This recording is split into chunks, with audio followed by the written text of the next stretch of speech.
Hey guys, what's up? Matt here from Sales Sniper, and today what we're going through is the logistical think about it objection. So kind of a weird one. It's in logistical, it's also in fear. They're kind of handled the same way, but I kind of just want to go through it because I can hit a few angles of this.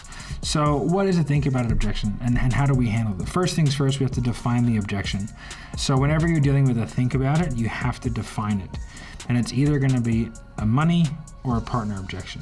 Okay, or it's going to be something where they're afraid to succeed, they're afraid to fail, or they don't know that it's going to work.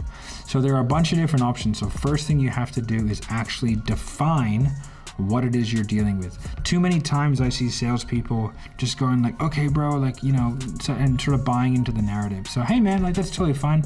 What is it that you want to think about?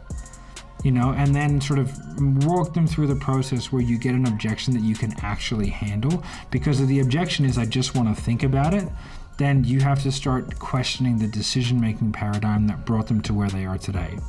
And I'll tell you exactly how that works. So let's just assume you define it into a money, deal with money. If you define it into a partner, deal with it partner. If it becomes a genuine think about it objection, like, hey, I just make decisions this way. Okay, we've all heard that before. This is how you deal with that. So we go, step one, I go, okay, man, like that's totally fine. And from what I understand, like that might be how you deal with things.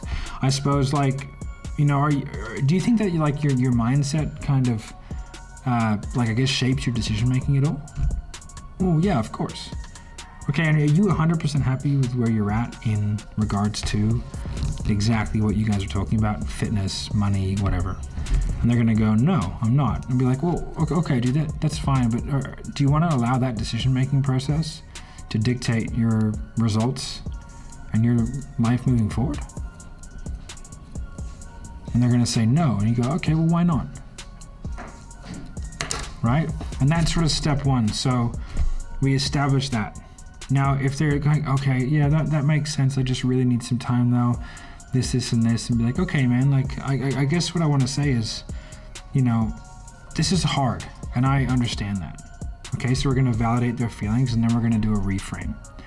Okay, so, like, you know, let's just say you're on a desert island, and you were surrounded by water. Okay, and like you're, you know, a little island, and you've got 17.1 nautical miles around you of water. That's what you can see on the horizon if you're at sea level. And like, that's your whole world. So every single decision you make is based on that, the fact that you're surrounded by water on a little desert island. And you can keep walking around that island forever. It's never going to change. That's just what you can see. But in order to kind of see the world for what it is and get the perspective that you want, you have to be on top of the mountain. So like how do we get there? Like, what are the steps that we need to take to get the perspective that we want so we can see the world for what it is? Step one, we got to put on the boots, right? We gotta, you know, buy the ticket, or we gotta start walking. We gotta pick a direction. Like, we have to make decisions, and we have to start moving forward, essentially. And so, like, I suppose, like, what do you think you need to help yourself kind of get the perspective? Because people only lose weight when they start making decisions as if they're already fit. People in business only start becoming successful when they make the decisions that a successful person makes. So if the decision-making process that you're using has led you to be where you are, like, how do we put you in a situation where when you go to bed tonight, you know that you're doing everything that you can to get where you want to be?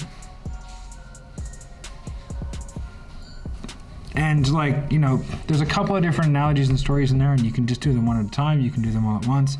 But essentially, you need to try and change the person's perspective and how they think.